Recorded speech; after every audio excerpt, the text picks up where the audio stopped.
اے بیٹو، یوں کرو کہ ایک دفعہ پھر جاؤ اور یوسف اور اس کے بھائی کو تلاش کرو، اور اللہ کی رحمت سے نا امید نہ ہونا کہ اللہ کی رحمت سے تو کافر لوگ ہی نا امید ہوا کرتے ہیں۔ پھر جب وہ یوسف کے پاس گئے تو کہنے لگے کہ اے عزیز، ہمیں اور ہمارے اہل و عیال کو بڑی تکلیف ہو رہی ہے، اور ہم یہ تھوڑا سا سرمایہ لائے ہیں، آپ ہمیں اس کے عوض پورا غلہ دے دیجئے اور ہم پر خیرات کیجئے کہ اللہ خیرات کرنے والوں کو ثواب دیتا ہے۔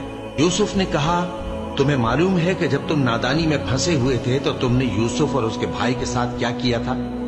وہ بولے، کیا واقعی تم ہی یوسف ہو؟ انہوں نے کہا، ہاں میں یوسف ہوں، اور بن یامین کی طرف اشارہ کر کے کہنے لگے، یہ میرا بھائی ہے، اللہ نے ہم پر بڑا احسان کیا ہے۔ جو شخص اللہ سے ڈرتا اور صبر کرتا ہے تو اللہ نیکوکاروں کا اجر ضائع نہیں کرتا۔ وہ بولے، اللہ کی قسم، اللہ نے تم کو ہم پر فضیلت بخشی ہے، اور بے شک ہم خطاکار تھے۔ یوسف نے کہا کہ آج کے دن تم پر کوئی ملامت نہیں، اللہ تم کو معاف کرے، اور وہ سب سے بڑھ کر رحم کرنے والا ہے۔ یہ میرا کرتا لے جاؤ، پھر اسے والد صاحب کے منہ پر ڈال دینا تو وہ بینا ہو جائیں گے، اور اپنے تمام اہل و عیال کو میرے پاس لے آؤ۔ اور جب قافلہ مصر سے روانہ ہوا تو ان کے والد کہنے لگے کہ اگر مجھ کو یہ نہ کہو کہ بوڑھا بہک گیا ہے تو مجھے تو یوسف کی بو آ رہی ہے۔ وہ بولے کہ واللہ آپ اسی قدیم غلطی میں مبتلا ہیں۔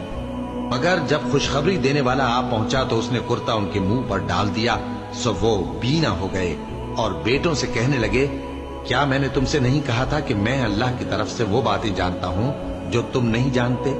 بیٹوں نے کہا کہ ابا، ہمارے لیے ہمارے گناہ کی مغفرت مانگیے، بے شک ہم خطاکار تھے۔ فرمایا، میں اپنے پروردگار سے تمہارے لیے بخشش مانگوں گا، بے شک وہ بخشنے والا ہے، مہربان ہے۔ پھر جب یہ سب لوگ یوسف کے پاس پہنچے تو انہوں نے اپنے والدین کو اپنے پاس جگہ دی اور کہا، مصر میں داخل ہو جائیے، اللہ نے چاہا تو امن و امان سے رہیے گا۔ اور اپنے والدین کو تخت پر بٹھایا، اور سب ان کے آگے سجدے میں گر پڑے۔ اور اس وقت یوسف نے کہا، ابا جان، یہ میرے اس خواب کی تعبیر ہے جو میں نے پہلے بچپن میں دیکھا تھا۔ میرے پروردگار نے اسے سچ کر دیا، اور اس نے مجھ پر بہت سے احسان کیے ہیں کہ مجھ کو قید خانے سے نکالا، اور اس کے بعد کہ شیطان نے مجھ میں اور میرے بھائیوں میں فساد ڈال دیا تھا، آپ کو گاؤں سے یہاں لایا۔ بے شک میرا پروردگار جو چاہتا ہے تدبیر سے کرتا ہے، وہ علم والا ہے، حکمت والا ہے۔ جب یہ سب باتیں ہو لیں تو یوسف نے اللہ سے دعا کی کہ اے میرے پروردگار، تو نے مجھ کو حکومت سے نوازا اور خوابوں کی تعبیر کا علم بخشا۔ اے آسمانوں اور زمین کے پیدا کرنے والے، تو ہی دنیا اور آخرت میں میرا کارساز ہے۔ تو مجھے دنیا سے اپنی اطاعت کی حالت میں اٹھائیو، اور آخرت میں اپنے نیک بندوں میں داخل کیجو۔